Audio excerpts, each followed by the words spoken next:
The proportionality limit of steel is 8 into 10 to the power 8 Newton per meter square and the Young's modulus दिया हुआ है आपको. The maximum elongation of 1 meter long steel wire can be given without exceeding the proportionality limit. तो काफी बढ़िया सवाल है. ये आपसे ये एक्सपेक्ट कर रहा है कि आप जानते हो कि जो स्ट्रेस स्ट्रेन कर्व है वो जहां तक स्ट्रेट होता है उस एंड पॉइंट को हम प्रोपोर्शनैलिटी लिमिट बोलते हैं. बस तो ये पॉइंट है आपका प्रोपोर्शनैलिटी लिमिट स्ट्रेट लाइन के बाद, जब तक हुक्स लॉ वैलिड है. और आपको जो लिमिट बोली गई है वो न्यूटन पर मीटर स्क्वायर में बोली गई है, यानी कि वही आपका स्ट्रेस हो गया 8 into 10 to the power 8 newton per metre square आपका स्ट्रेस हो गया.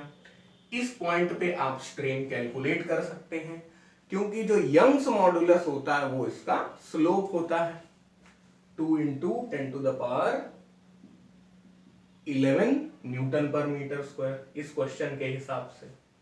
ठीक है. अब आपसे पूछा गया है कि मैक्सिमम एलोंगेशन निकालना है, यानी आपको डेल्टा एल कैलकुलेट करना है.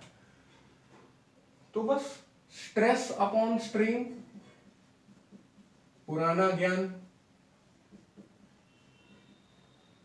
वाई आपको दिया ही हुआ है, स्ट्रेस आपको दिया ही गया है, और जो वायर का डायमेंशन है वो 1 मीटर लॉन्ग भी आपको दिया गया है. तो स्ट्रेस तो दे ही दिया 8 into 10 to the power 8 newton per metre square, और स्ट्रेन निकालने के लिए delta L divided by L होगा, लेकिन एल 1 मीटर दिया हुआ है. तो बल्ले बल्ले कुछ करने की जरूरत नहीं है. ये डेल्टा एल बाई 1 क्या हुआ, या डेल्टा एल ही हुआ. तो डेल्टा एल इधर चला गया और y नीचे आ गया. y भी आपको दिया गया है. y कितना दिया गया है 2 इंटू 10 टू द पावर 11. तो ये कितना हो गया, delta L is equal to 4 into 10 to the power -3. ये क्या आता, मीटर में आता, और इसी को आप समझ सकते हैं 4 मिलीमीटर.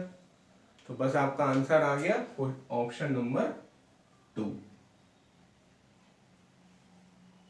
समझ गया.